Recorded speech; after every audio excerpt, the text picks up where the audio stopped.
Shout out dyan sa mga anti-Duterte. Kumusta naman yung ICC nyo? Alam nyo ba kung anong nangyari? Ha? Alam nyo ba kung mayroon talagang mangyayaring warrant daw? Sabi ni Trillanes nakaraan, warrant sunod buwan, may warrant, ganito, may warrant. Huhulihin na si dating Pangulong Duterte. Ikukulong na dahil sa yung dinadailan doon sa drug war ba yun? O ano to? Panoorin nyo. Nilagdaan ni United States President Donald Trump ang isang executive order na nagpapataw ng kaparusahan sa International Criminal Court o ICC dahil saan ay hindi makatwirang pag-target sa Amerika at Israel. Ang kautusan ay naglalagay ng mga financial at visa restrictions sa mga individual na tumutulong sa investigasyon ng ICC laban sa mga mamamayan ng US o mga kaalyado nito. Matatandaan noong November 2024, may inilabas na arrest warrant ang ICC laban kay Israeli Prime Minister Benjamin Netanyahu kaugnay ng mga di umano'y krimen sa Gaza. Binatikos ng White House ang ICC, sinasabing pinahina ng ICC ang karapatan ng Israel sa pagtatanggol sa sarili habang hindi pinapansin ang mga kilos ng Iran at mga anti-Israel na grupo. Ano na? Nakakalungkot, di ba? Bakit yung ICC ngayon ang naparusahan? Ang ICC ngayon ang mukhang mawala ng budget. Sana Ano na? Anyari na sa ICC nyo? Nako, salute po dyan sa bagong presidente po na si Trump ng USA. Nako, napakaganda po yan. Tama lang, ICC ang parusahan. Pero yung magpaparusa dapat kay dating Pangulong Duterte. Si dating Pangulong Duterte, parang relax lang ngayon Nako. Yan na nga sinasabi ko sa inyo.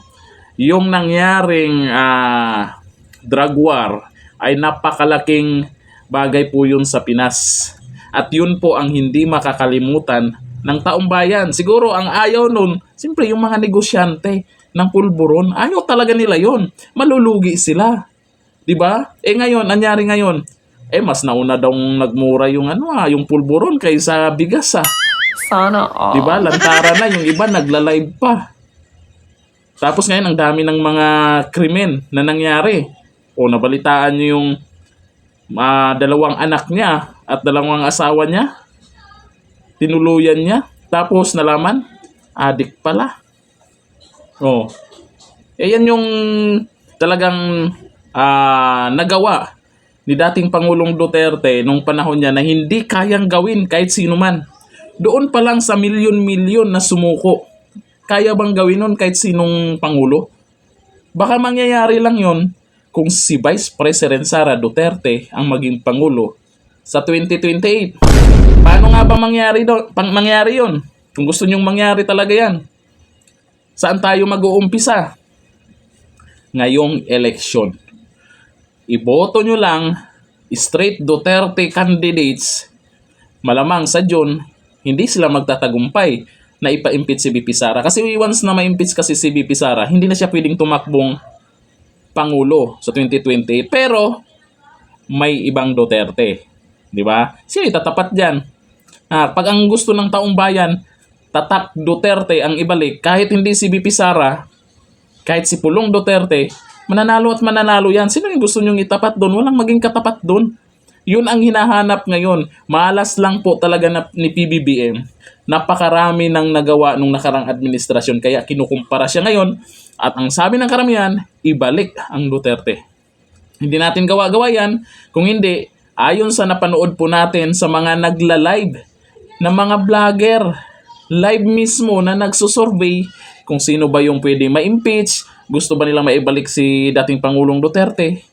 Karamihan, kahit saang lugar sila nag-susurvey, ay yun po ang napapanood natin. Kaya panoorin nyo po yung mga kasama nating mga vlogger na hindi edited, na nagsusurvey. Nakikita po natin, napapanood natin yung tao mismo, kung tao ba talaga yung sinusurvey nila at yung paliwanag nila.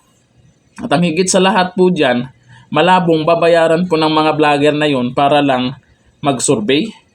Malabo po yun. Kasi yung mga vlogger na yan ay hindi naman mayayaman yan.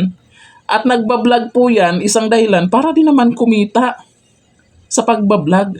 Tapos sila yung magbabayad sa dami ng isusurvey nila. Mabubuking sila. Tapos nagla-live. Kaya yun po yung paniwalaan natin kung ano po yung totoo. Kaya ngayon, kung pipilitin talaga nilang i-impeach si VP Sara, malaking gulo po yan. Maraming magagalit po dyan. Diba? Tingnan nyo naman yung mga pumirma na congressman para ma-impeach si VP Sara sa Kamara. Kanya-kanya ng paliwanag. Pero yung paliwanag nila ay mukhang walang naniniwala. Sa tingin nyo, yung mga tumakbong congressman ngayon na pumirma sa impeach VP Sara ay mananalo kayo? Kagaya na itong nakaraan, may binlag tayo na isang congressman nagpaliwanag sa interview mismo ha. Huwag kayo maniwala doon sa mga nagpo-post lang na mga fake page.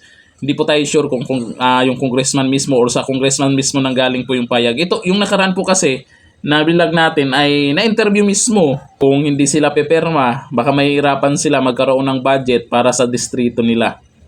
Kung yun yung dahilan. Pero kung sabi ng iba, nabayaran. Sana Totoo all. kaya yun? Pero eto, sa ICC, nako, mag-iiyakan na ang umasa sa ICC. Imbis na ang gusto nyo ay ang parusahan si Tatay Digong, ang naparusahan yung ICC. Sana all. ICC. Ilabas nyo ang ICC. Wala budget ang ICC. Sayang naman ang pagtiwala nyo sa ICC at pagtiwala nyo kay Trililing. Hiniwala naman kasi kayo doon. Pero, usaping itong si Trililing na... Trililing. Trililing naman kasi tawag nila doon eh. Kasi yan yung yung maingay na karana. Sunod buwan, may warrant na. Matahimik siya tungkol ngayon sa ICC. Matahimik siya tungkol dyan ngayon. Anyari? Tapos tumakbo palang mayor yan. Sana all. Mayor ng Caloocan. Tapos, hindi pinapansin ng mga taga-Caloocan pag nag-iikot. Pag nagkakamay, kailangan pa niyang kuhanin yung kamay ng tao dyan para lang magpagkamay.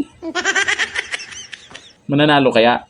Ako sa inyo, iboto nyo po yung nagtatrabaho at tatrabaho talaga dyan sa lugar nyo. Hindi yung nagpuputak lang palagi, bandang huli, hindi napatunayan.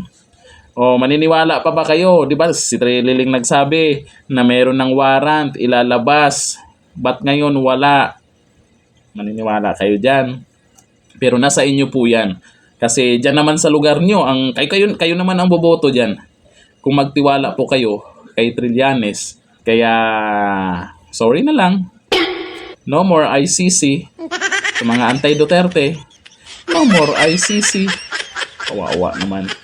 Ganito lang, thank you. Bye-bye.